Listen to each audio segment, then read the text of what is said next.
Hello and welcome to Rowing Tidbits with Natalie. Today we're going to be talking about what the boat looks like inside of all of that carbon fiber.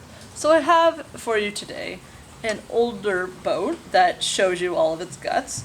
The modern boats have similar construction, but they are all covered in carbon fiber so you can't actually see it. So this is the reason why your coach tells you to step in a specific spot. In this boat, it's X marks the spot. So what we've got for construction is there's crossbars that provide stability this way, and major ribs, which are also in carbon fiber boats.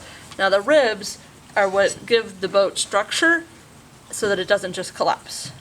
I'm sure you've been told not to step on the bottom, because depending on your boat, that's either fiberglass, wood, or carbon fiber, none of which are good things to step on. You will step right through the bottom and cost a lot of money to a lot of people.